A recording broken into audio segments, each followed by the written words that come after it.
ಸ್ನೇಹಿತರೆ ನಮಸ್ಕಾರ. ನಿಮಗೆ ಸ್ವಲ್ಪ ಸಮಯ ಇದ್ದರೆ ಈ ಒಂದು ವಿಡಿಯೋನ ಫುಲ್ ನೋಡಿ ಸ್ನೇಹಿತರೆ. ಒಂದು ಅದ್ಭುತವಾದ ವಿಡಿಯೋ ನಿಮ್ಮ ಕಣ್ಣ ಮುಂದೆ ಇವತ್ತು. ಸ್ನೇಹಿತರೆ, ಸಂತೆಗುಡ್ಡದ ಶಾಲಾ ಮಕ್ಕಳಿಗೆ ಅತಿ ಕಷ್ಟಕರವಾದ ಒಂದು ಪರಿಸ್ಥಿತಿ ಎದುರಾಗಿತ್ತು ಸ್ನೇಹಿತರೆ. ಏನಪ್ಪ ಅಂತಂದರೆ ಸ್ನೇಹಿತರೆ, 6-7ನೇ ಕ್ಲಾಸ್ ಓದುತ್ತಿರುವಂಥ ಮಕ್ಕಳಿಗೆ ಏನಾದರೂ ಓದಲಿಕ್ಕೆ ಕೊಟ್ಟರೆ ಏನು ಓದೋಕ್ಕೆ ಬರ್ತಾ ಇರಲಿಲ್ಲ. ಏನಾದರೂ ಬರೀರಿ ಅಂತ ಕೊಟ್ಟರೆ ಯಾವುದೇ ಒಂದು ಬರೆಯೋಕ್ಕೂ ಆಗ್ತಿರಲಿಲ್ಲ. ಅಂಥ ಒಂದು ಪರಿಸ್ಥಿತಿ ನಮ್ಮ ಸಂತೆಗುಡ್ಡ ಶಾಲಾ ಮಕ್ಕಳಲ್ಲಿ ನಾವು ಕಂಡಿದ್ದೀವಿ ಸ್ನೇಹಿತರೆ. ಇನ್ನು ಊರಿನ ಗ್ರಾಮಸ್ಥರು ನಮ್ಮ ಮಕ್ಕಳಲ್ಲಿ ಸರಿಯಾಗಿ ಓದ್ತಾ ಇಲ್ಲ, ಸಿಟಿಯಲ್ಲಿರುವಂಥ ಸ್ಕೂಲ್ಗಳಿಗೆ ಸೇರಿಸಿದ್ರೆ ಚೆನ್ನಾಗಿ ಓದ್ತಾರೆ ಅಂತ ಹೇಳ್ಬಿಟ್ಟು ಕೆಲ ಹುಡುಗರನ್ನ ಶಾಲೆಗಳು ಬಿಡಿಸ್ಬಿಟ್ಟು ಮುಂದೆ ರಾಂಪುರ ಅನ್ನೋ ಒಂದು ಸಿಟಿಯಲ್ಲಿ ಸೇರಿಸ್ತಾರೆ ಸ್ನೇಹಿತರೆ. ಇನ್ನು ಕೆಲವರನ್ನು ಶಾಲೆ ಬಿಟ್ಟು ನೀನು ಕೆಲಸಕ್ಕೆ ಹೋಗು, ಕುರಿಗೆ ಹೋಗು ಅಂತೇಳಿ ಶಾಲೆನೇ ಬಿಡಿಸ್ಬಿಡ್ತಾರೆ ಸ್ನೇಹಿತರೆ. ಅಂಥ ಒಂದು ಪರಿಸ್ಥಿತಿ ಸಂತೆಗುಡ್ಡಕ್ಕೆ ಬರುತ್ತೆ. ಅಂಥ ಒಂದು ಪರಿಸ್ಥಿತಿಯಲ್ಲಿ ರಾಂಪುರ ಹತ್ತಿರ ಇರುವಂಥ ಓಬಳಾಪುರ ಗ್ರಾಮದಿಂದ ಅತಿಥಿ ಶಿಕ್ಷಕನಾಗಿ ನಾಗರಾಜ್ ಸರ್ ಅವರು ಬರ್ತಾರೆ ಸ್ನೇಹಿತರೆ. ಅವರು ಬಂದು ಕೇವಲ 2 ವರ್ಷಗಳಲ್ಲಿ ಹೇಗೆ ರೆಡಿ ಮಾಡಿದ್ದಾರೆ ಅಂದರೆ ಈ ಒಂದು ಶಾಲಾ ಮಕ್ಕಳನ್ನ ಸ್ನೇಹಿತರೆ ಭಾರತದ ಸಂವಿಧಾನದ ಪೀಠಿಕೆಯನ್ನು ಪುಸ್ತಕವಿಲ್ಲದೆ ಓದುವಂತೆ ರೆಡಿ ಮಾಡಿದ್ದಾರೆ ಸ್ನೇಹಿತರೆ. ನನ್ನ ಮಾತುಗಳ ಮೇಲೆ ನಿಮಗೆ ಅನುಮಾನವಿದ್ದರೆ ಈ ಒಂದು ವಿಡಿಯೋ ಫುಲ್ ನೋಡಿ, ಖಂಡಿತ ನಿಮಗೆ ಅರ್ಥ ಆಗುತ್ತೆ ಸ್ನೇಹಿತರೆ.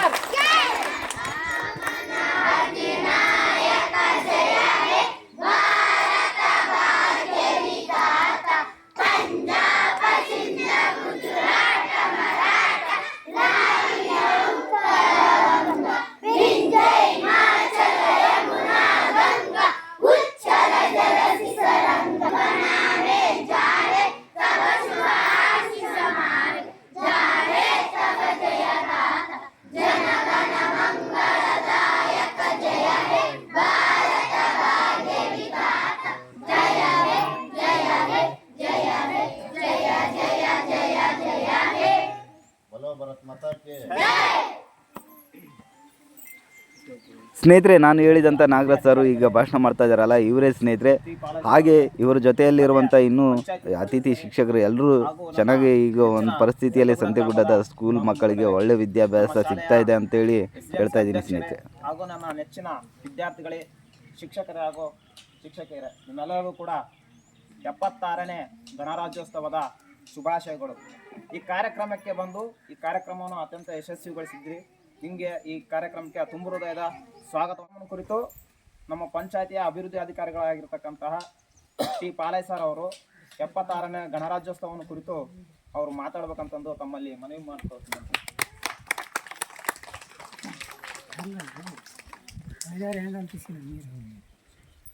ಈ ಸಂತೆಗುಡ್ಡ ಗ್ರಾಮ ಪಂಚಾಯತಿಯಲ್ಲಿ ಈ ದಿನ 76ನೇ ಗಣರಾಜ್ಯೋತ್ಸವದ ವಿಶೇಷತ ಈ ಶಾಲೆಯ ಪುಟಾಣಿ ಮಕ್ಕಳೇ, ಶಿಕ್ಷಕಿಯರೇ, ಈ 76ನೇ ಗಣರಾಜ್ಯೋತ್ಸವ ಭಾವನೆ ಇದೆ. ಹಾಗಾಗಿ ನಿಮ್ಮೆಲ್ಲರಿಗೂ ಒಂದು ಮತ್ತೊಮ್ಮೆ ಗಣರಾಜ್ಯೋತ್ಸವದ ಒಂದು ಆರ್ಥಿಕ ಶುಭಾಶಯಗಳನ್ನು ಹೇಳ್ತಾ ಈ ಮುಂದಿನ ಒಂದು ಕಾರ್ಯಕ್ರಮವನ್ನು ನಡೆಸ್ಕೊಂಡು ಹೋಗೋಣ ಅಂತ ಹೇಳ್ಬಿಟ್ಟು ನಮಗೆ ಮಾತಾಡಲು ಅವಕಾಶ ಮಾಡಿಕೊಡ್ತಾ ನಿಮ್ಮೆಲ್ಲರಿಗೂ ಹೊಂದಿಸ್ತಾ ಮಾತಾಡ್ತೀನಿ. ಜನವರಿ 26 ರಾಷ್ಟ್ರದ ರಾಜ್ಯಗಳು ಮತ್ತು ಜಿಲ್ಲೆಗಳು, ತಾಲೂಕಿನ ಹಳ್ಳಿಗಳಲ್ಲಿ ಕೂಡ ಯಾವುದೇ ಜಾತಿ ಭೇದವಿಲ್ಲದೆ, ಧರ್ಮ ಭೇದವಿಲ್ಲದೆ ನಾವೆಲ್ಲರೂ ಒಂದೇ ಎಂಬ ಐಕ್ಯತೆಯ ಭಾವನೆಯಿಂದ ನಾವು ರಾಷ್ಟ್ರೀಯ ಹಬ್ಬವನ್ನು ಆಚರಿಸುತ್ತೇವೆ ಅಂತಂದು ನಮ್ಮ ಪಂಚಾಯತಿ ಅಭಿವೃದ್ಧಿ ಅಧಿಕಾರಿಗಳು ಟಿ ಪಾಲಯ್ಯ ಸರ್ ಅವರು ಚಿಕ್ಕದಾಗಿ ಚೊಕ್ಕದಾಗಿ ಅತ್ಯಂತ ಸುಂದರವಾಗಿ, ಅತ್ಯಂತ ಸುಲಭವಾಗಿ, ಸುಲಲಿತವಾಗಿ, ನಮಗೆ ತುಂಬ ಸರಳವಾಗಿ ಅವರು ಮಾತುಗಳಲ್ಲಿ ನಮಗೆ ತಿಳಿಸ್ಕೊಟ್ರು. ಸರ್, ಈ ಕಾರ್ಯಕ್ರಮದ ಕುರಿತು ನೀವು ಮಾತಾಡೋದಕ್ಕೆ ತುಂಬ ಹೃದಯದ ಧನ್ಯವಾದಗಳನ್ನು ಸಲ್ಲಿಸ್ತೇನೆ. ಸರ್ಕಾರಿ ಶಾಲೆಯ ಸಂತೆಗುಡ್ಡ ಸರ್ಕಾರಿ ಶಾಲೆ ಮಕ್ಕಳು ಕೂಡ, ಸರ್ ನಾವು ಕೂಡ ನೀವು ತುಂಬ ಚೆನ್ನಾಗಿ ಮಾತಾಡ್ತಿದ್ರಿ ಸರ್, ನಾವು ಕೂಡ ನಿಮ್ಮಂಗೆ ಮಾತಾಡ್ಬೇಕು ಅಂತ ಆಸೆ ಆಯ್ತು ಸರ್ ನಮಗೆ. ಹಂಗಾಗಿ ನಮ್ಮನ್ನು ಪ್ರಿಪೇರ್ ಮಾಡ್ರಿ ಅಂತಂದು ಮಾತ್ರ ಮನವಿ ಮಾಡಿದ್ರು.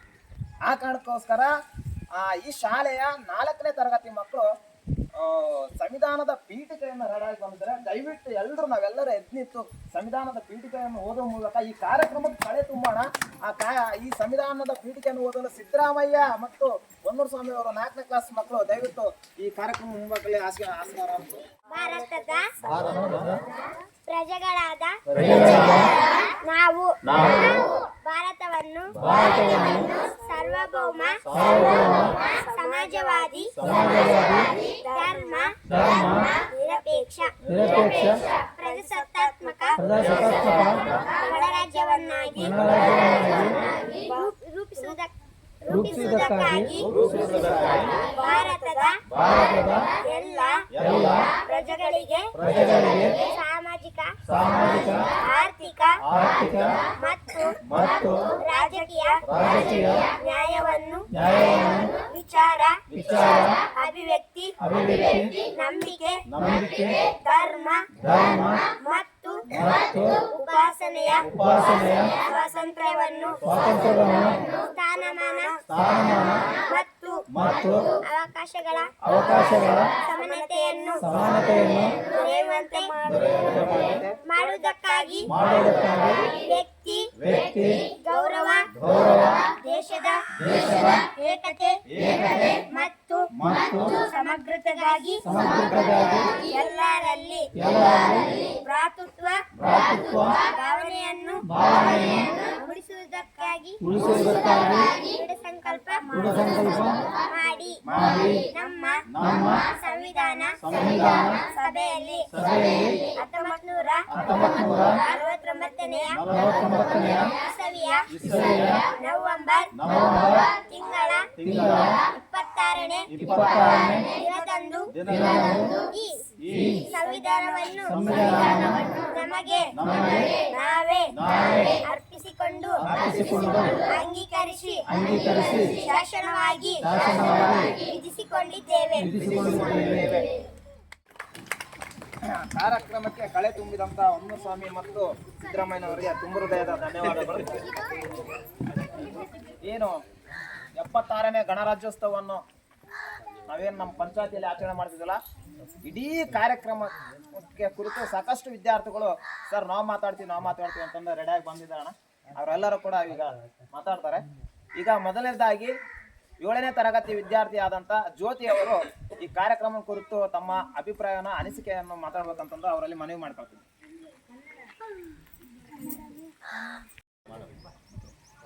ಎಲ್ಲರಿಗೂ ಗಣರಾಜ್ಯೋತ್ಸವದ ಶುಭಾಶಯಗಳು. ನನ್ನ ಹೆಸರು ಜ್ಯೋತಿ. ನಾನು 7ನೇ ತರಗತಿಯಲ್ಲಿ ಓದುತ್ತಿದ್ದೇನೆ. ವೇದಿಕೆ ಮೇಲೆ ಆಸೀನರಾಗಿರುವ ಗಣ್ಯಮಾನ್ಯರಿಗೂ ಗಣರಾಜ್ಯೋತ್ಸವದ ಶುಭಾಶಯಗಳು. ಭಾರತದ ಸಂವಿಧಾನವು ಪೂರ್ಣ ಸ್ವರಾಜ್ಯದ ನೆನಪಿಗಾಗಿ ಜನವರಿ 26, 1950ರಂದು ಈ ಭಾರತ ಸಂವಿಧಾನವು ಜಾರಿಗೆ ಬಂತು. ದೆಹಲಿಯ ಕೆಂಪು ಕೋಟೆ ಮೇಲೆ ಇಂದು ರಾಷ್ಟ್ರಪತಿಯವರು ತ್ರಿವರ್ಣ ಧ್ವಜ ಹಾರಿಸುತ್ತಾರೆ. ದೇಶದ ಮೂಲೆ ಮೂಲೆಯಲ್ಲಿ ಇಂದು ತ್ರಿವರ್ಣ ಧ್ವಜವು ರಾರಾಜಿಸುತ್ತದೆ. ಇದಕ್ಕೆ ಮೂಲ ಕಾರಣ ನಮ್ಮ ಹಿರಿಯರು ಮಾಡಿದ ತ್ಯಾಗ, ಬಲಿದಾನ ಎಂದು ಹೇಳುತ್ತೇನೆ. ಈ ದೇಶಕ್ಕಾಗಿ ಹಲವಾರು ನಾಯಕರು, ಹಿರಿಯರು, ಯುವಕರು, ಕಿರಿಯರು, ಮಹಿಳೆಯರು ಹೀಗೆ ಸಾವಿರಾರು ಜನ ಪ್ರಾಣ ಬಿಟ್ಟಿದ್ದಾರೆ. ಅದರ ಪ್ರತಿಫಲವಾಗಿ ಆಗಸ್ಟ್ 15, 1947ರಂದು ಈ ದೇಶ ಸ್ವಾತಂತ್ರ್ಯವಾಯಿತು. ಮುಂದೆ ಈ ದೇಶಕ್ಕೆ ಒಂದು ಆಡಳಿತ ನಡೆಸಲು ಸಂವಿಧಾನ ಬೇಕಾಗಿತ್ತು, ಕಾನೂನು ಬೇಕಾಗಿತ್ತು. ಅದು 1950 ಜನವರಿ 26ರಂದು ಜಾರಿಗೆ ಬಂತು. ಅಂದಿನಿಂದ ಇಂದಿನವರೆಗೂ ನಾವು ಈ ದಿನವನ್ನು ಗಣರಾಜ್ಯೋತ್ಸವ ಎಂದು ಆಚರಿಸುತ್ತೇವೆ ಎಂದು ಹೇಳುತ್ತಾ ನನ್ನ ಮಾತನ್ನು ಮುಗಿಸುತ್ತೇನೆ. ಧನ್ಯವಾದಗಳು. ಆಗಸ್ಟ್ 15ನೇ ತಾರೀಕು ಸ್ವತಂತ್ರ ಬಂದ ನಂತರ ಈ ದೇಶವನ್ನು ಒಂದು ಒಕ್ಕೂಟ ವ್ಯವಸ್ಥೆಯನ್ನಾಗಿ ನಿರ್ಮಾಣ ಮಾಡಿ ಒಂದು ಆಡಳಿತ ಪದ್ಧತಿಯನ್ನು ನಡೆಸುವಂತ ಒಂದು ಏನು ಆ ಪದ್ಧತಿಯನ್ನು ನಾವು ಆಯ್ಕೆ ಮಾಡಬೇಕಾಗುತ್ತೆ. ಯಾವ ರೀತಿ ಆಡಳಿತವನ್ನು ನಡೆಸಬೇಕು, ಈ ದೇಶವನ್ನು ಯಾವ ರೀತಿ ಮುಂದೆ ನಾವು ಮುನ್ನಡೆಸಬೇಕು ಅಂತ ಮಾತು ಬಂದಾಗ ಆವಾಗ ನಾವು ಮುಂದೆ ಆಗಿದ್ದು ಸಂವಿಧಾನ ರಚನೆಗಾಗಿ. ನವೆಂಬರ್ 26ನೇ ತಾರೀಕು ಸರ್, ನವೆಂಬರ್ 26ನೇ ತಾರೀಕು ಸಂವಿಧಾನವನ್ನು ನಾವು ರಚನೆ ಮಾಡಿಕೊಂಡಿದ್ದೀವಿ. ಮತ್ತೆ ಜನವರಿ 26ನೇ ತಾರೀಕು ನಾವು ಗಣರಾಜ್ಯೋತ್ಸವ ಅಂದ್ರೆ ಅದಕ್ಕೆ ಪೂರ್ಣ ಸ್ವರಾಜ್ಯ ಅಂತ ಬೇಕಾಗಿತ್ತಲ್ಲ. ಎಷ್ಟೋ ರಾಜ್ಯಗಳು ಇನ್ನ ತಮ್ಮದೇ ಆದಂತ ಆಡಳಿತ ನಡೆಸ್ತಿದ್ವು. ಒಕ್ಕೂಟ ವ್ಯವಸ್ಥೆಗೆ ಇನ್ನೂ ಒಕ್ಕೂಟ ವ್ಯವಸ್ಥೆಗೆ ಬಂದಿರಲಿಲ್ಲ. ಅಂತ ಸಂದರ್ಭದಲ್ಲಿ ಎಲ್ಲಾ ರಾಜ್ಯಗಳನ್ನ, ಎಲ್ಲಾ ಅರಸರುಗಳನ್ನ ಎಲ್ಲರನ್ನು ಒಟ್ಟುಗೂಡಿಸಿ ಭಾರತ ದೇಶ ಒಕ್ಕೂಟ ವ್ಯವಸ್ಥೆಗೆ ಬಂದು ಈ ದೇಶವನ್ನ ಎಲ್ಲರೂ ಕೂಡ ನಿಮ್ಮ ಏನು ಅರಸೊತ್ತಿಗೆ ಪದ್ಧತಿ ಏನಿತ್ತಲ್ಲ ಅದನ್ನೆಲ್ಲ ಬಿಟ್ಟು ಭಾರತ ಒಕ್ಕೂಟ ವ್ಯವಸ್ಥೆಗೆ ಬರೋದ್ರೊಳಗೆ 1950ನೇ ಇಸ್ವಿ ಬಂದಿತ್ತು. ಅದಕ್ಕೆ ಸೂಕ್ತವಾದಂಥ ಒಂದು ನಿಗದಿತ ದಿನಾಂಕ ಅನೌನ್ಸ್ ಆಗಬೇಕಾಗಿತ್ತು. ಅವತ್ತು ಈಗಿನ ಪಾಕಿಸ್ತಾನದಲ್ಲಿರ್ತಕ್ಕಂಥ ಪಂಜಾಬ್ನ ಲಾಹೋರ್ನಲ್ಲಿ ಒಂದು ಕಾಂಗ್ರೆಸ್ ಅಧಿವೇಶನ ನಡೆಸುತ್ತೆ. ಆ ಅಧಿವೇಶನದ ಸಂದರ್ಭದಲ್ಲಿ ಜನವರಿ 26ನೇ ತಾರೀಕು ನಮಗೆ ಒಂದು ನಿಗದಿತ ದಿನಾಂಕ ಕೊಡ್ತಾರೆ. ಆ ಅಧಿವೇಶನದಲ್ಲಿ ಎಲ್ಲ ಗಣ್ಯಮಾನವರು ಕೂಡ ಚರ್ಚೆ ನಡೆಸಿ ಜನವರಿ 26ನೇ ತಾರೀಕಿನ ಆಯ್ಕೆ ಮಾಡೋಣ್ರಿ ಅಂತ ಅಂದಾಗ ಜನವರಿ 26ನೇ ತಾರೀಕು 1950 ಈ ದೇಶ ಗಣರಾಜ್ಯ ಪೂರ್ಣ ಸ್ವರಾಜ್ಯ ಅಂತ ಘೋಷಣೆ ಮಾಡಿಕೊಳ್ಳುತ್ತೆ. ಪೂರ್ಣ ಸ್ವರಾಜ್ಯದ ಘೋಷಣೆ ಆದಾಗ ಈ ದೇಶ ಅಂದಿನಿಂದ ಇಂದಿನವರೆಗೂ ಸುಮಾರು 76ನೇ ಗಣರಾಜ್ಯೋತ್ಸವದ ಸಂಭ್ರಮದಲ್ಲಿ ನಾವಿದ್ದೇವೆ. ಸೊ ಅದೇ ರೀತಿಯಾಗಿ ತುಂಬಾ ಸುಂದರವಾಗಿ ಮಾತಾಡಿದಂತ ಕುಮಾರಿ ಜ್ಯೋತಿ ಅವರಿಗೆ ತುಂಬ ಹೃದಯದ ಧನ್ಯವಾದಗಳು. ಮತ್ತೊಬ್ಬ ವಿದ್ಯಾರ್ಥಿ ಆದಂತ ರಾಮಕೃಷ್ಣ 6ನೇ ತರಗತಿ ಅವರು ಕೂಡ ಈ ಕಾರ್ಯಕ್ರಮ ಕುರಿತು ಮಾತಾಡ್ತಿದ್ದಾರೆ. ದಯವಿಟ್ಟು ಆ ವಿದ್ಯಾರ್ಥಿ ವೇದಿಕೆ ಮುಂದೆ ಆಗಮಿಸಬೇಕು. ರಾಮಕೃಷ್ಣ, ನಾನು 6ನೇ ತರಗತಿಯಲ್ಲಿ ಓದುತ್ತಿದ್ದೇನೆ. ವೇದಿಕೆಯ ಮೇಲೆ ಆಸನಾಗಿರುವ ಅಧ್ಯಕ್ಷರೇ, ಉಪಾಧ್ಯಕ್ಷರೇ ಹಾಗೂ ಪಂಚಾಯಿತಿ ಅಭಿವೃದ್ಧಿ ಅಧಿಕಾರಿಗಳೇ ಮತ್ತು ಕಾರ್ಯದರ್ಶಿಗಳೇ, ಗ್ರಾಮದ ಮುಖಂಡರೇ, ಪಂಚಾಯಿತಿ ಸದಸ್ಯರೇ, ನನ್ನ ನೆಚ್ಚಿನ ಸ್ನೇಹಿತರೆ, ನಿಮ್ಮೆಲ್ಲರಿಗೂ 76ನೇ ಗಣರಾಜ್ಯೋತ್ಸವದ ಶುಭಾಶಯಗಳು. ಇಂದು ಜನವರಿ 26 ಈ ದಿನವನ್ನು ನಾವು ಗಣರಾಜ್ಯೋತ್ಸವದ ದಿನವನ್ನಾಗಿ ಆಚರಿಸುತ್ತೇವೆ. 1950 ಜನವರಿ 26ರಂದು ನಮ್ಮ ಸಂವಿಧಾನವು ಜಾರಿಗೆ ಬಂತು. ಆ ದಿನದ ಸವಿ ನೆನಪಿಗಾಗಿ ನಾವು ಗಣರಾಜ್ಯೋತ್ಸವ ದಿನವನ್ನಾಗಿ ಆಚರಿಸುತ್ತೇವೆ. ಇಂದು ದೇಶಭಕ್ತಿಯ ಬಗ್ಗೆ ಮತ್ತು ದೇಶಭಕ್ತರ ಬಗ್ಗೆ ನೆನೆಯುವ ದಿನವಾಗಿದೆ. ಈ ದಿನವು ನಾವು ಎಲ್ಲರಿಗೂ ಸ್ವಾತಂತ್ರ್ಯದ ಸಂದೇಶವನ್ನು ಸಾರೋಣ. ನಾವೆಲ್ಲರೂ ನಮ್ಮ ಸಂವಿಧಾನದಂತೆ ನಡೆಯೋಣ, ಗೌರವಿಸೋಣ ಮತ್ತು ಸಂವಿಧಾನ ರಕ್ಷಿತ ಡಾಕ್ಟರ್ BR ಅಂಬೇಡ್ಕರ್ ಹಾಗೂ ಸಂಗಡಿಗರಿಗೆ ಧನ್ಯವಾದ ಅರ್ಪಿಸುತ್ತಾ ನನ್ನ ಪುಟ್ಟ ಭಾಷಣವನ್ನು ಮುಗಿಸುತ್ತೇನೆ. ಧನ್ಯವಾದಗಳು. ವಿದ್ಯಾರ್ಥಿ ರಾಮಕೃಷ್ಣ ಅವರಿಗೆ ತುಂಬ ಹೃದಯದ ಧನ್ಯವಾದಗಳು. ಯಾವುದೋ ಸುಮ್ಮನೆ ಹಿಂಗ ಇಸ್ಕೊಂಡಿದ್ದಲ್ಲ ನಮಗೆ ಸ್ವಾತಂತ್ರ್ಯ. ಸಾವಿರಾರು ಜನ ಯುವಕರು, ಹಿರಿಯರು, ಕಿರಿಯರು, ಸಾಕಷ್ಟು ಸಾವಿರಾರು ಜನ ಹೋರಾಟಗಾರರು ಈ ದೇಶಕ್ಕೆ ಪ್ರಾಣ ಬಿಟ್ಟಿದ್ದಾರೆ. ಈ ದೇಶ ಹೆಂಗಪ್ಪ ಅಂತಂದ್ರೆ ಇಡೀ ವಿಶ್ವದ ಕಣ್ಣನ್ನು ಕುಕ್ಕಿದಂತ ದೇಶ. ಹಲವಾರು ಜಾತಿ, ಹಲವಾರು ಧರ್ಮ, ಹಲವಾರು ಸಂಸ್ಕೃತಿ, ಸಂಪ್ರದಾಯ, ರೂಢಿ, ಪದ್ಧತಿ, ಉಡುಗೆ ತೊಡುಗೆ, ವಿವಿಧತೆಯಲ್ಲಿ ಏಕತೆಯನ್ನು ಕಂಡಂತ ಯಾವುದಾದರೂ ವಿಶ್ವ ಮಟ್ಟದ ವಿಶ್ವವನ್ನೇ ಸೆಳೆಯುವಂತ ದೇಶ ಅಂತಂದಿದ್ರೆ ಅದು ಭಾರತ ಮಾತ್ರ. ಸೊ ಇಂಥ ಒಂದು ಸುಂದರವಾದ ಭಾರತವನ್ನು ಕಟ್ಟಿ ನಮ್ಮ ಕೈಗೆ ಅರ್ಪಿಸಿದಂತ ಆ ಮಹಾನ್ ನಾಯಕರನ್ನು ನಿಜವಾಗ್ಲೂ ಸ್ಮರಿಸುವ ಮತ್ತು ಗೌರವಿಸುವ ದಿನ ಗಣರಾಜ್ಯೋತ್ಸವ. ರಾಮಕೃಷ್ಣ ವಿದ್ಯಾರ್ಥಿ ಅವರಿಗೆ ತುಂಬ ಹೃದಯದ ಧನ್ಯವಾದಗಳು. ಅದೇ ರೀತಿಯಾಗಿ ಮತ್ತೊಬ್ಬ ವಿದ್ಯಾರ್ಥಿ ಆದಂಥ 6ನೇ ತರಗತಿ ವಿದ್ಯಾರ್ಥಿ ಕಿರಣ್ ಕುಮಾರ್ ಅವರು ಕೂಡ ಈ ಕಾರ್ಯಕ್ರಮದ ಕುರಿತು ಮಾತಾಡ್ತಾರೆ. ನನ್ನ ಹೆಸರು ಕಿರಣ. ನಾನು 6ನೇ ತರಗತಿಯಲ್ಲಿ ಓದುತ್ತಿದ್ದೇನೆ. ವೇದಿಕೆ ಮೇಲೆ ಆಸೀನರಾಗಿರುವ ಗಣ್ಯಮಾನ್ಯರೇ, ನಮ್ಮ ಗ್ರಾಮದ ಮುಖಂಡರೇ ಹಾಗೂ ನೆಚ್ಚಿನ ಸ್ನೇಹಿತರೆ, ನಿಮ್ಮೆಲ್ಲರಿಗೂ 76ನೇ ಗಣರಾಜ್ಯೋತ್ಸವದ ಶುಭಾಶಯಗಳು. ನಾವೆಲ್ಲರೂ ಪ್ರತಿ ವರ್ಷ ಜನವರಿ 26ರಂದು ಗಣರಾಜ್ಯೋತ್ಸವವನ್ನು ವಿಜೃಂಭಣೆಯಿಂದ ಆಚರಿಸುತ್ತೇವೆ. ಬ್ರಿಟಿಷರಿಂದ 1947 ಆಗಸ್ಟ್ 15ರಂದು ನಮ್ಮ ದೇಶ ಸ್ವಾತಂತ್ರ್ಯವಾಯಿತು. 1950 ಜನವರಿ 26ರಂದು ಸಂವಿಧಾನ ಜಾರಿಗೆ ಬಂದಿತ್ತು. ಸಂವಿಧಾನ ಜಾರಿಗೆ ಬಂದಿದ್ದರಿಂದ ನಮ್ಮ ಹಕ್ಕು, ಕರ್ತವ್ಯಗಳು, ಪ್ರಜಾಪ್ರಭುತ್ವ, ಸಮಾನತೆ, ಸ್ವಾತಂತ್ರ್ಯ ಎಲ್ಲವೂ ಸಿಕ್ಕವು. ಭಾರತದ ಗಣರಾಜ್ಯೋತ್ಸವ ನಮ್ಮ ಸ್ವಾತಂತ್ರ್ಯ ಅವರ ಹೋರಾಟದ ಫಲವಾಗಿ ನಾವು ಇಂದು ಎಲ್ಲವನ್ನು ಪಡೆದು ನೆಮ್ಮದಿಯ ಬದುಕನ್ನು ಬದುಕುತ್ತಿದ್ದೇವೆ. ಆದ್ದರಿಂದ ನಾವು ಈ ದೇಶವನ್ನು ಗೌರವಿಸೋಣ, ನಮ್ಮ ಹಿರಿಯ ಹೋರಾಟಗಾರರನ್ನು ಸ್ಮರಿಸೋಣ, ಸುಂದರವಾದ ಭಾರತವನ್ನು ಕಟ್ಟೋಣ ಎಂದು ತಿಳಿಸುತ್ತಾ ನನ್ನ ಪುಟ್ಟ ಭಾಷಣವನ್ನು ಮುಗಿಸುತ್ತೇನೆ. ಧನ್ಯವಾದಗಳು. ಇನ್ನೂ ಹೆಚ್ಚಿನದಾಗಿ ಈ ದೇಶವನ್ನು ಕಟ್ಟೋಣ. ಈ ದೇಶಕ್ಕಾಗಿ ದುಡಿದಂಥ ಹಿರಿಯರನ್ನ ಸದಾ ನೆನಪಿಸ್ಕೊಳ್ಳೋಣ. ಮತ್ತೆ ಅವರು ಮಾಡಿದ ತ್ಯಾಗ ಬಲಿದಾನಗಳನ್ನು ನಾವು ಇರುವವರೆಗೂ ಸ್ಮರಿಸೋಣ. ಈ ದೇಶವನ್ನು ಸುಂದರವಾದ ಭಾರತವನ್ನಾಗಿ ನಿರ್ಮಿಸೋಣ ಅಂತಂದು ತಮ್ಮ ಭಾಷಣದ ಮೂಲಕ ತಿಳಿಸಿಕೊಟ್ಟಂತ ಕುಮಾರ್ ಕಿರಣ್ ಅವರಿಗೆ ತುಂಬ ಹೃದಯದ ಧನ್ಯವಾದಗಳು ಕಾರ್ಯಕ್ರಮದ ಪರವಾಗಿ. ಅದೇ ರೀತಿಯಾಗಿ ಮತ್ತೊಬ್ಬ ವಿದ್ಯಾರ್ಥಿನಿ ಆದಂತಹ 6ನೇ ತರಗತಿ ವಿದ್ಯಾರ್ಥಿನಿ ತ್ರಿವೇಣಿ ಅವರು ಈ ಗಣರಾಜ್ಯೋತ್ಸವವನ್ನು ಕುರಿತು ಆ ವಿದ್ಯಾರ್ಥಿ ಮಾತಾಡ್ಬೇಕಂತಂದು ಅವರಲ್ಲಿ ಮನವಿ ಮಾಡ್ಕೊಳ್ತೇನೆ.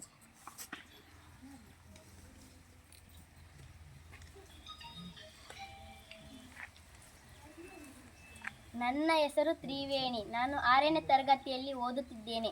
ವೇದಿಕೆ ಮೇಲೆ ಆಸೀನರಾಗಿರುವ ಗಣ್ಯರೇ, ಗುರುಗಳೇ, ಪೋಷಕರೇ ಹಾಗೂ ನನ್ನ ನೆಚ್ಚಿನ ಸ್ನೇಹಿತರೆ, ನಿಮ್ಮೆಲ್ಲರಿಗೂ 76ನೇ ಗಣರಾಜ್ಯೋತ್ಸವದ ಶುಭಾಶಯಗಳು. ಈ ದಿನವನ್ನು ಪ್ರತಿ ವರ್ಷ ಜನವರಿ 26ರಂದು ಗಣರಾಜ್ಯೋತ್ಸವವನ್ನು ನಾವು ರಾಷ್ಟ್ರೀಯ ಹಬ್ಬವನ್ನಾಗಿ ಆಚರಿಸುತ್ತೇವೆ. ಏಕೆಂದರೆ ನಮ್ಮ ಸಂವಿಧಾನವು ಜಾರಿಗೆ ಬಂದ ದಿನವೆಂದು. 1950 ಜನವರಿ 26ರಂದು ಗಣರಾಜ್ಯೋತ್ಸವ ದಿನವಾಗಿದೆ. ಇಂದಿಗೆ ಭಾರತವು ಗಣರಾಜ್ಯವಾಗಿ 76 ವರ್ಷದ ಸಂಭ್ರಮದಲ್ಲಿದೆ. ಭಾರತದ ಸಂವಿಧಾನಕ್ಕಾಗಿ ಶ್ರಮಿಸಿದ ಡಾಕ್ಟರ್ BR ಅಂಬೇಡ್ಕರ್ ನೆನೆಯುತ್ತಾ ಎಲ್ಲರೂ ಸಂವಿಧಾನವನ್ನು ಗೌರವಿಸೋಣ ಮತ್ತು ಅದರ ಕಾನೂನುಗಳನ್ನು ತಿಳಿದುಕೊಂಡು ರಾಷ್ಟ್ರದ ಏಕತೆಗಾಗಿ ದುಡಿಯೋಣ. ಭವ್ಯ ಭಾರತವನ್ನು ಕಟ್ಟಿದ್ದ ಮಹಾನ್ ನಾಯಕರನ್ನು ಸ್ಮರಿಸೋಣ. ಅವರು ಕಟ್ಟಿದ್ದ ಈ ಭಾರತವನ್ನು ಸದೃಢ ಭಾರತವನ್ನಾಗಿ ನಿರ್ಮಿಸೋಣ ಎಂದು ಹೇಳುತ್ತಾ ನನ್ನ ಈ ಪುಟ್ಟ ಭಾಷೆಯನ್ನು ಮುಗಿಸುತ್ತೇನೆ. ಧನ್ಯವಾದಗಳು. ತ್ರಿವೇಣಿ ಅವರಿಗೆ ತುಂಬ ಹೃದಯದ ಧನ್ಯವಾದಗಳು.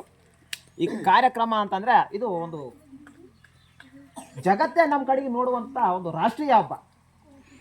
ಭಾರತೀಯರನ್ನ ಬ್ರಿಟಿಷರು ಆವಾಡಿಗರ ದೇಶ ಅಂತ ಕರೆದಿತ್ತು. ಇವತ್ತು ದೇಶ, ನಮ್ಮ ಭಾರತ ದೇಶ ಇಂಗ್ಲೆಂಡ್ಗೆ ಅನ್ನ ಹಾಕುವಷ್ಟರ ಮಟ್ಟಿಗೆ ಬೆಳೆದು ನಿಂತದೆ.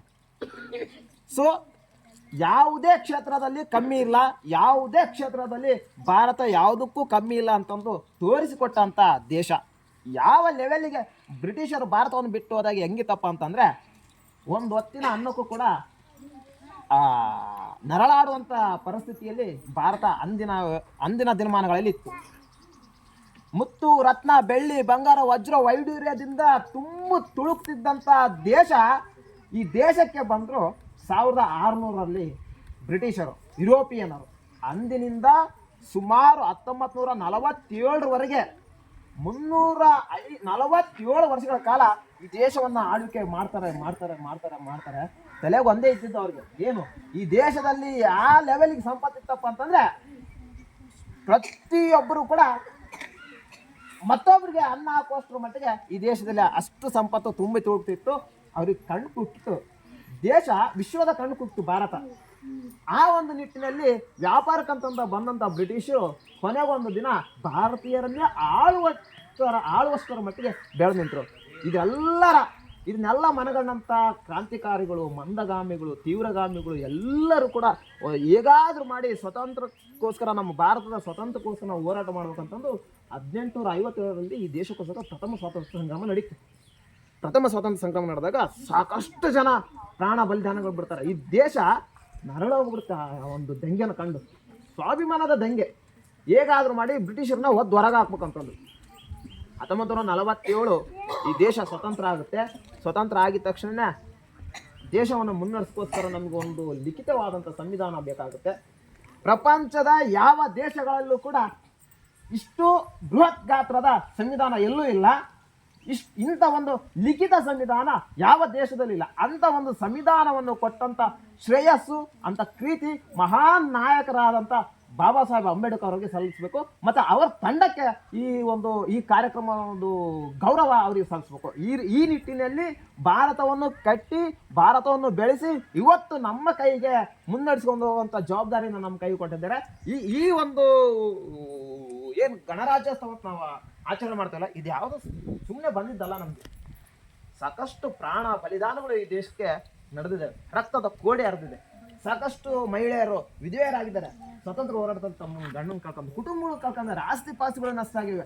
ಎಲ್ಲದರ ಪ್ರತಿಫಲವಾಗಿ ಇವತ್ತು ನಾವು ಬದುಕ್ತಕ್ಕಂಥ ಸುಂದರ ಬದುಕು ಅವ್ರು ಕೊಟ್ಟಂಥ ಪ್ರಾಣ ಬಲಿದಾನಗಳ ಪ್ರತಿಫಲ. ಹೀಗೆ ಮತ್ತೊಬ್ಬ ವಿದ್ಯಾರ್ಥಿಗಳು ಕೂಡ ಮಾತಾಡ್ತಿದ್ದಾರೆ. 7ನೇ ತರಗತಿ ವಿದ್ಯಾರ್ಥಿ ರಾಮ್ ಪ್ರಸಾದ್ ಅವರು ಕೂಡ ಈ ಕಾರ್ಯಕ್ರಮವನ್ನು ಕುರಿತು ಮಾತಾಡ್ಬೇಕಂತಾರಲ್ಲೇ ಅವ್ರು ಮನವಿ ಮಾಡ್ತಾರೆ. ವೇದಿಕೆ ಮೇಲೆ ಆಸೀನರಾಗಿರುವ ಗಣ್ಯಮಾನ್ಯರೇ, ಗುರುಗಳೇ ಹಾಗೂ ಊರಿನ ಮುಖಂಡರೇ, ನಿಮ್ಮೆಲ್ಲರಿಗೂ 76ನೇ ಗಣರಾಜ್ಯೋತ್ಸವ ಶುಭಾಶಯಗಳು. ನನ್ನ ಹೆಸರು ರಾಮ್ ಪ್ರಸಾದ್. ನಾನು 7ನೇ ತರಗತಿಯಲ್ಲಿ ಓದುತ್ತಿದ್ದೇನೆ.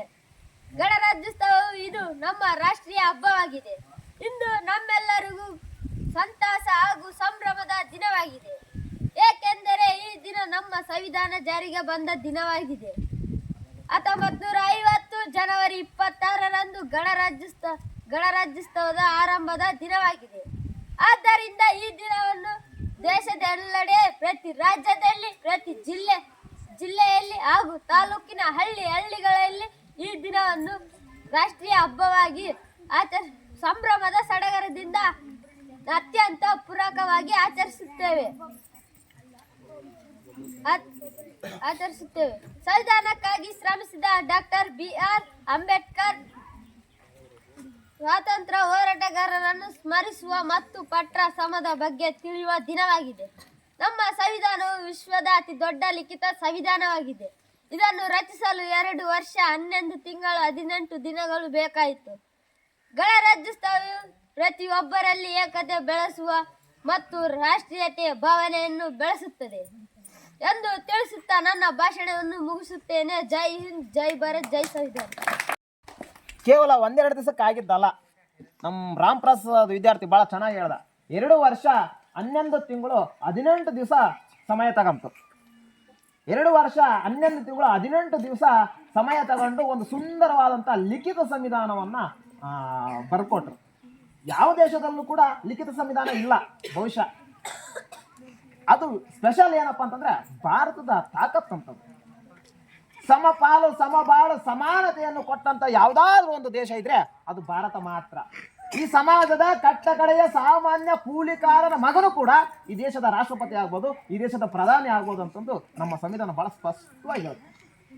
ಈ ಸಂವಿಧಾನ ನಮಗೆ ಸಿಕ್ಕಿದ್ದು 1950 ಪೂರ್ಣ ಸ್ವರಾಜ್ಯದ ನಂತರ 1950 ನವೆಂಬರ್ 26. ಬಟ್ ಗಣರಾಜ್ಯೋತ್ಸವವನ್ನು ಒಂದು ಸುಂದರವಾದಂಥ ಅಧಿವೇಶನದಲ್ಲಿ ನಾವು ಜನವರಿ 26ನೇ ತಾರೀಕು 1950ರಲ್ಲಿ ನಮಗೆ ಈ ಸಂವಿಧಾನವನ್ನು ಅನುಭವಿಸುವಂಥ ಅವಕಾಶ ಸಿಕ್ತು.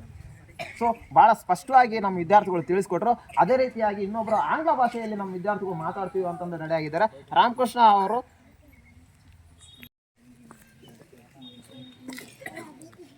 Good morning, everyone.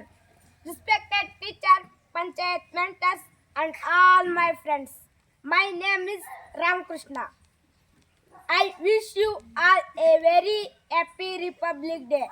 Today is 26th January and we are celebrating 76th Republic Day of our country. Republic Day is the national festival of our country. On 26th January and 1950, the Constitution of India came into force. Our freedom fighters found constitutionally against the British. The Constitution of India is the supreme law of India. Dr. Baba Saheb Ambedkar is the father of Constitution. We should respect our Constitution. Thank you. Jai Hind, Jai Bharat. ಅದೇ ರೀತಿಯಾಗಿ ಮತ್ತೊಬ್ಬ ವಿದ್ಯಾರ್ಥಿನಿ ಆದಂಥ ತ್ರಿವೇಣಿ ಅವರು ಜ್ಯೋತಿ ಯಾರಾದರೂ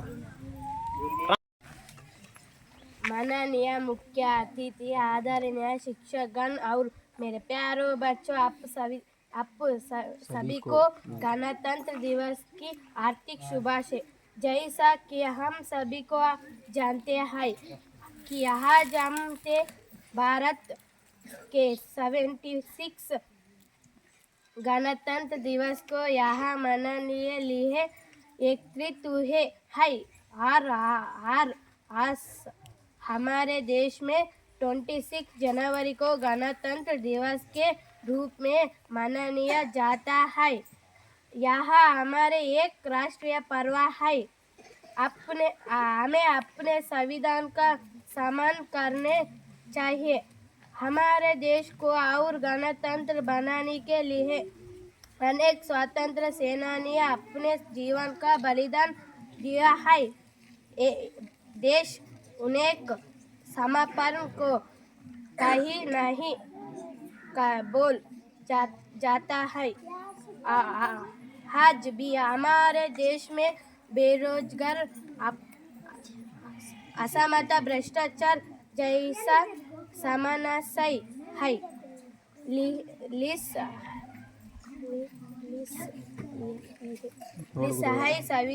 संविधान को पालन करके देश को आगे बढ़ाना है। जय हिंद, जय भारत. ನಾವಿವತ್ತು ಗಣರಾಜ್ಯ ದಿನಾಚರಣೆನ ಆಚರಿಸ್ತೀವಿ. ತೆಲುಗು ಮಾತಾಡೋರಿಗೆ ಆಂಧ್ರ ಪ್ರದೇಶ, ಕನ್ನಡ ಮಾತಾಡೋರಿಗೆ ಕರ್ನಾಟಕ, ತಮಿಳು ಮಾತಾಡೋರಿಗೆ ತಮಿಳುನಾಡು, ಹೀಗೆ ಯಾವ್ಯಾವ ಭಾಷೆಗಳನ್ನು ಮಾತಾಡ್ತಾರೆ ಭಾಷಾವಾರು ಪ್ರಾಂತ್ಯಗಳನ್ನಾಗಿ ಗಣರಾಜ್ಯೋತ್ಸವ ಗುಂಪುಗಾಗಿ ಒಬ್ಬ ಯಾವ್ಯಾವ ಭಾಷೆಗಳನ್ನು ಮಾತಾಡ್ತಾರೆ ರಾಜ್ಯವನ್ನು ನಿರ್ಮಾಣ ಮಾಡಿ ಕೊನೆ ಒಂದು ದಿವಸ ನಾವು ಪೂರ್ಣ ಸ್ವರಾಜ್ಯವನ್ನಾಗಿ ಒಂದು ಒಕ್ಕೂಟ ವ್ಯವಸ್ಥೆಗೆ ತಂದು ಒಂದು ಆಡಳಿತ ಪದ್ಧತಿಯನ್ನಾಗಿ ನಿರ್ಮಾಣ ಮಾಡ್ಕೊಂಡು ಅದಕ್ಕೊಂದು ಮಾಡಿಬಿಡ್ತಾರೆ, ಬುಲೆಟ್ ಕೊಡ್ಬೇಕಷ್ಟೇ. ಈಗ ಈ ಕಾರ್ಯಕ್ರಮದ ಮೂಲಕ, ಈ ವೇದಿಕೆ ಮೂಲಕ ಪಂಚಾಯತಿ ಅಭಿವೃದ್ಧಿ ಅಧಿಕಾರಿಗಳಿಗೆ, ಅಧ್ಯಕ್ಷರು, ಉಪಾಧ್ಯಕ್ಷರು, ಎಲ್ಲ ಪಂಚಾಯತಿ ಸದಸ್ಯರಿಗೆ, ನಾನು ಗ್ರಾಮದ ಮುಖಂಡರಿಗೆ ನನ್ನದೊಂದು ಮನವಿ ಏನಪ್ಪ ಅಂತಂದ್ರೆ, ಈ ಮಕ್ಕಳಿಗೆ ಒಂದು ಒಳ್ಳೆ ಕಲ್ಚರಲ್ ಆ್ಯಕ್ಟಿವಿಟೀಸ್ ಒಂದು ವೇದಿಕೆ ನಿರ್ಮಾಣ ಮಾಡಿಕೊಟ್ಟು ಅದ್ಭುತವಾದಂಥ ಪ್ರತಿಭೆ ಇದೆ. ರಾಷ್ಟ್ರೀಯ ಹಬ್ಬಕ್ಕೆ ಅವ್ರು ಹೆಂಗೆ ರೆಡಿ ಆಗಬೇಕು, ಅವ್ರು ಯಾವ ರೀತಿಯಲ್ಲಿ ನಾನು ತಯಾರು ಮಾಡೋದು, ನಾನು ತಯಾರು ಮಾಡ್ತೀನಿ. ನೀವು ಒಂದು ವೇದಿಕೆ ಕೊಡ್ರಿ ನನಗೆ ಸಾಕು. ಮುಂದಿನ ರಾಷ್ಟ್ರೀಯ ಹಬ್ಬ ಅಂತ ಬಂದಾಗ ನಾವು ಇಲ್ಲೇ ಒಂದು ದೊಡ್ಡ ಮಟ್ಟ ನೀವು ಅಂದರೆ ಕಾರ್ಯಕ್ರಮದ ಪ್ರಾರಂಭದಲ್ಲೇ ನೀವು ಹೇಳ್ಬಿಡ್ರಿ, ಇನ್ನೂ ಸುಂದರವಾದಂಥ ಕಾರ್ಯಕ್ರಮ ನಡೆಸ್ತೀನಿ. ನನ್ನ ವಿದ್ಯಾರ್ಥಿಗಳನ್ನ ನಾನು ಹೆಂಗೂ ಬೇಕಾದ್ರೆ ತಯಾರು ಮಾಡ್ತೀನಿ. ನಾನು ಒಬ್ಬ ಶಿಲ್ಪಿ, ಕೆತ್ತತ್ತು ನಾನು ಅವ್ರನ್ನ ಹೆಂಗೆ ಬೇಕಾದ್ರೆ ಹಂಗೆ ಕೆತ್ತ. ನನ್ನ ಕೆಲಸ ಅದೇ, ಅವ್ರನ್ನ ಕೆತ್ತದೇ ನನ್ನ ಕೆಲಸ. ದಯವಿಟ್ಟು ನಮ್ಗೊಂದು ಒಳ್ಳೆ ವೇದಿಕೆ ಮಾಡಿಕೊಡ್ರಿ. ಯಾಕಂದರೆ ನಾವು ಕಲ್ಚರಲ್ ಆ್ಯಕ್ಟಿವಿಟೀಸ್ ಸ್ವಲ್ಪ ನಮ್ಮ ಮಕ್ಕಳಿಗೆ ಅದು ಪರಿಚಯ ಕಡಿಮೆ. ಹಿಂದೆ ಹೆಂಗಿತ್ತು ನಾನು ಮಾತಾಡೋಕ್ಕೆ ಹೋಗೋದಿಲ್ಲ. ಈಗ ನನ್ನೂರು ಹೋಗ್ಲಾಬ್ರ ಸರ್, ಬಟ್ ನನ್ನೂರು ಸಂತೆಗುಡ್ಡ ಅಂತಲೇ ನಾನು ಇಲ್ಲಿ ಕಲ್ತಾ ಇದ್ದೀನಿ. ಅನ್ನ ಕೊಟ್ಟ ಸರ್ ಸಂತೆಗುಡ್ಡ. ನನ್ನ ಮಕ್ಕಳಿಗೆ ಏನಾದರೂ ಕಲಿಸ್ಬೇಕಂತ ಬಂದೀನಿ. ನನ್ನ ಜೊತೆಗೆ ಸಾಕಷ್ಟು ಜನ ಟೀಚರ್ಸ್ ಚೆನ್ನಾಗಿ ಅದೀವಿ ನಾವು ಹೊಂದಾಣಿಕೆಯಿಂದ. ನಮ್ಗೆ ವೇದಿಕೆ ಮಾಡ್ಕೊಡ್ರಿ. ನನ್ನ ಮಕ್ಕಳಿಗೆ ಏನಾದರೂ ಒಂದು ಬೀಜ ಬಿತ್ತಬೇಕು, ಅವರಲ್ಲಿ ಏನಾದರೂ ನಾನು ನೋಡ್ಬೇಕು. ನಾನು ಎಲ್ಲಿರ್ನೋ ಗೊತ್ತಿಲ್ಲ, ನನಗೆ ನಾಗರಾಜ್ ಸರ್ ಇದ್ರು ಅಂತಂದು ಅವರು ಊಟ ಮಾಡೋಕಾರ ಒಂದೊತ್ತು ನಿಲ್ಲಿಸ್ತಾರೆ, ನನಗೆ ಸಾಕು ದೊಡ್ಡ ಪ್ರಶಸ್ತಿ. ಅದೇ ನಾನು ಗಳಿಸೋದು. ನನಗೆ 10,000 ಸಂಬಳ ನನಗೆ ಬೇಡ ಸರ್. ಆ ಹುಡುಗರು ಒಂದು ಒಳ್ಳೆ ವೇದಿಕೆ ಕೊಡ್ರಿ ಸರ್, ಕಲಿಸ್ಬೇಕಂತ ಬಂದೀನಿ. ಅದಕ್ಕಿಂತ ನಿಜವಾಗ್ಲೂ ತುಂಬ ಖುಷಿ ಆಯಿತು. ನಮ್ಮ ಮಕ್ಕಳು ಮಾತಾಡಿದ್ದು ಖುಷಿ ಆಯಿತು. ಮತ್ತು ಈ ಕಾರ್ಯಕ್ರಮಕ್ಕೆ ನೀವು ಅವಕಾಶ ಕೊಟ್ಟಿದ್ದಕ್ಕೂ ತುಂಬ ಖುಷಿ ಆಯಿತು. ಮತ್ತು ಸರ್ ಮಾತಾಡ್ತೀನಿ.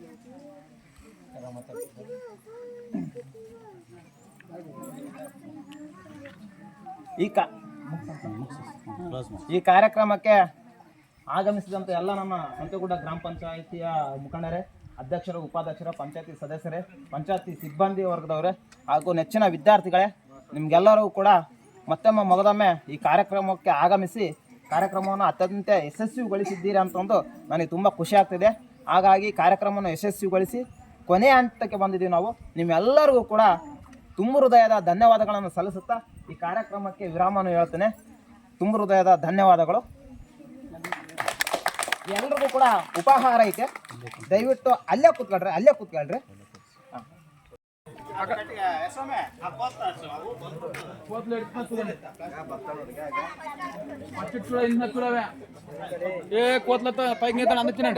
ಅಂದೆ ಅಲ್ಲೇ ಕುಂತ್ಕೊಂಡ್ ತಿನ್ರಿ.